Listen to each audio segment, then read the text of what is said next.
Nous avons vu dans le chapitre précédent que différents paramètres physiologiques variaient au cours de l'effort physique, et nous avons parlé entre autres de la pression artérielle que vous avez pu mesurer.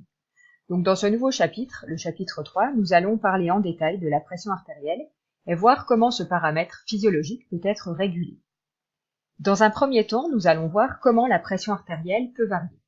Il y a deux types de variations dans la pression artérielle, des variations qui se font à très court terme. Donc ici, vous pouvez regarder sur votre document ce graphique qui vous présente ce qu'on appelle le cycle cardiaque et la pression artérielle. On va revenir sur la notion de cycle cardiaque. Donc ici, vous avez un graphique qui présente en ordonnée la pression artérielle ou la tension qui est exprimée ici en millimètres de mercure et en abscisse le temps qui est exprimé en secondes. Donc nous voyons qu'il y a des variations très régulières de la pression artérielle. Donc lorsqu'il y a une pression forte, on appelle ça la pression artérielle systolique. C'est la pression artérielle maximale.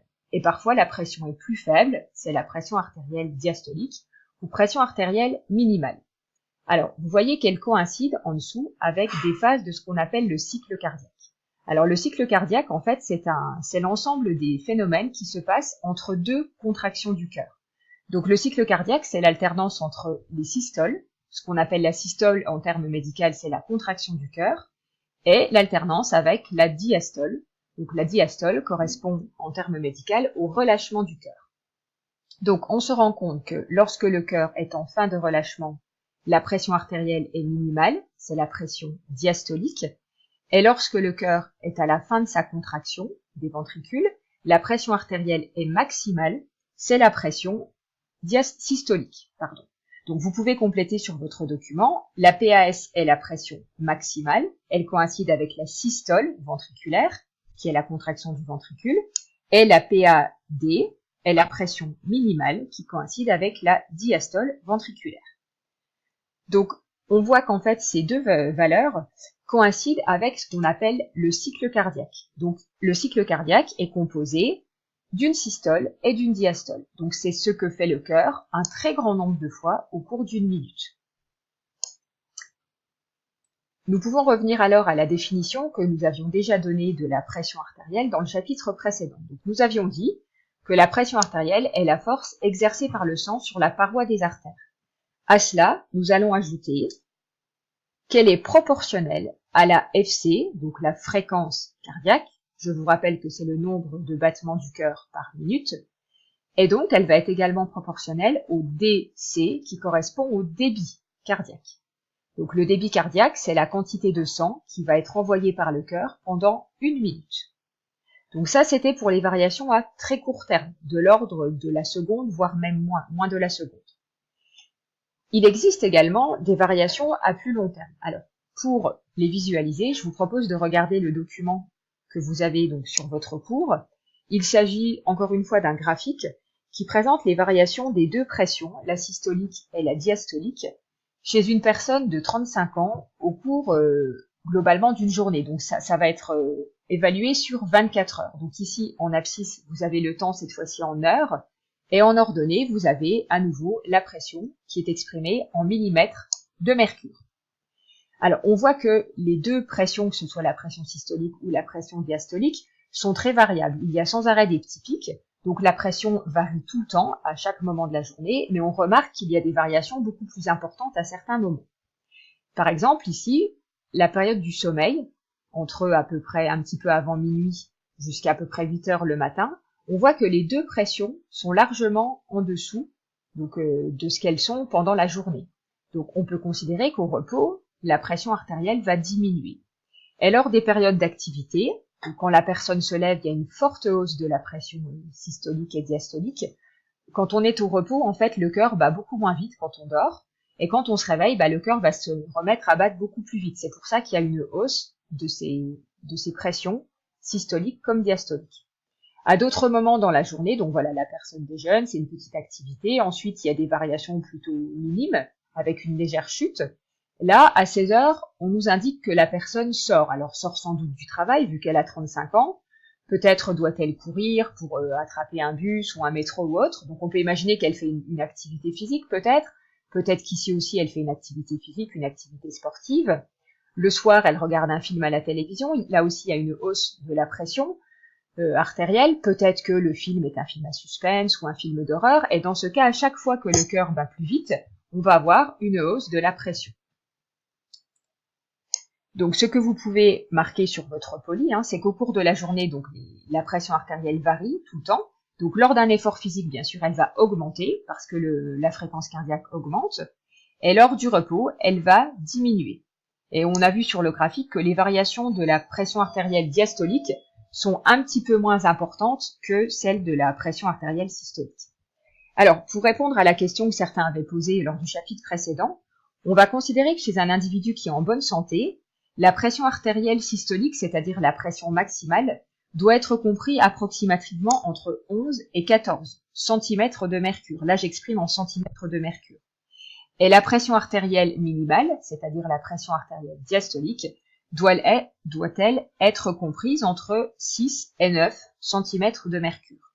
Alors bien sûr, la pression varie d'un individu à l'autre, évidemment, mais elle varie aussi en fonction d'autres paramètres de l'environnement. Par exemple, une personne qui fume ou une personne qui boit beaucoup d'alcool ou qui ne fait pas de sport vont chacune avoir une pression qui va être un petit peu différente de la pression d'une autre personne qui serait sportive, qui ne fumerait pas, par exemple. Donc en termes de bilan, ce qu'on peut retenir de cette première partie, c'est que le sang circule sous pression dans les artères. Donc ça, on l'avait déjà vu précédemment. C'est ce qu'on appelle la pression artérielle ou la tension. Cette pression, elle oscille entre deux valeurs qui sont liées à l'activité cardiaque. Et la pression artérielle peut varier de manière temporaire en fonction de différents facteurs comme l'effort, le stress, etc. Donc ça, ce sont des variations tout à fait courantes qui ne sont pas graves. Mais elle peut également varier de manière permanente à cause d'autres facteurs, par exemple la consommation excessive de sel, de tabac ou d'alcool. Donc là, des variations plus permanentes, des variations chroniques, enfin une hausse ou une baisse de la pression artérielle, on peut appeler ça une hypertension pour quelqu'un qui a une pression artérielle trop forte, ou une hypotension si elle est trop faible. Là, en revanche, il faudra que le médecin comprenne à quoi c'est dû et puis éventuellement propose de prendre un traitement à une personne qui serait par exemple en hypertension. Alors, en fait, on se rend compte que les variations de la pression restent minimes. Par exemple, quand on fait un effort, la pression augmente, mais elle va vite revenir à une pression normale, entre guillemets, dès que la personne se retrouve au repos. Ça veut dire qu'il existe un mécanisme qui permet de réguler la pression artérielle. Donc, en fait, dans la deuxième partie, nous allons essayer de comprendre comment la pression artérielle est régulée. Donc, dans le grand 2, les mécanismes de régulation de la pression artérielle. Donc, vous avez compris que cette pression dépend du fonctionnement du cœur et qu'elle va donc être liée à la fréquence cardiaque. Donc, ce qu'on va faire dans un premier temps, dans la première grande partie, on va voir comment le cœur est lui-même régulé, comment le cœur peut avoir une fréquence qui augmente ou qui diminue selon l'environnement, selon l'effort physique réalisé, etc. Donc ça va être notre première partie, la modulation de l'activité cardiaque en liaison avec la modulation de la pression artérielle. Alors, nous allons faire une mise en évidence d'une régulation de l'activité cardiaque. Un chercheur a travaillé, un physiologiste a travaillé là-dessus il y a déjà pas mal de temps, puisque c'était dans les années 1800. Donc, il s'agit de Claude Bernard. Donc, Claude Bernard était un physiologiste français qui a été le fondateur de la médecine expérimentale. Donc, il a un des premiers travaillé de manière expérimentale sur des animaux pour mettre en évidence certaines notions. Alors, concernant justement la régulation de la fréquence cardiaque, donc ici, vous avez une image qui correspond à une coupe d'un cerveau. Donc, ce que vous voyez ici, vous savez que le cerveau est organisé en deux hémisphères, un hémisphère droit, un hémisphère gauche. Donc ici, on voit de profil l'hémisphère cérébral droit. Donc, l'avant se trouve ici, l'arrière se trouve ici, et nous voyons ici l'intérieur. Alors, c'est pas forcément la partie là qui va nous intéresser, mais c'est la partie qui se trouve en dessous, ici. Alors, vous avez déjà certaines notions sur le système nerveux. Vous savez que le système nerveux comprend, entre autres, le cerveau, la moelle épinière, que vous avez évoquée au collège, et de la moelle épinière naissent un très grand nombre de nerfs qui vont aller se relier à différentes parties de notre corps. Donc, Claude Bernard, lui, a montré qu'en fait, le fonctionnement du cœur était régulé grâce à une structure qui se trouvait ici, dans ce qu'on appelle le bulbe rachidien. Le bulbe rachidien, c'est la structure qui va faire l'intermédiaire, plus ou moins, entre le cerveau et la moelle épinière. Et il s'est rendu compte, en faisant des expériences sur des animaux, qu'au niveau de ce bulbe rachidien, il y avait deux centres nerveux, desquels partaient deux grands types de nerfs qui allaient se retrouver sur le cœur. Donc, nous avons deux grands types de nerfs.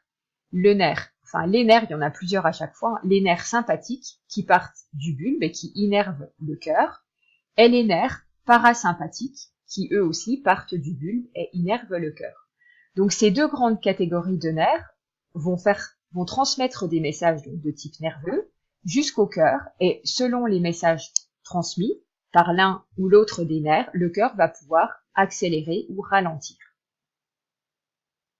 Donc ce que je vous propose, c'est de prendre le schéma qui est sur votre cours et d'ajouter donc les légendes qui correspondent à ce qu'on vient de voir à l'instant. Donc sur ce schéma, qui est quelque chose de très simplifié, vous avez ici donc l'encéphale, le cerveau, le bulbe rachidien, ce qu'on voit à l'arrière ici en violet foncé, ça sera le cervelet. Donc ici sur le schéma, la partie avant serait devant nous et la partie arrière plus au fond. Et nous avons également la moelle épinière et puis le cœur. D'autres structures prennent naissance au niveau du cœur, nous en reparlerons après progressivement dans le chapitre.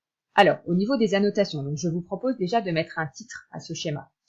Donc c'est un schéma des structures impliquées dans la régulation nerveuse de la pression artérielle.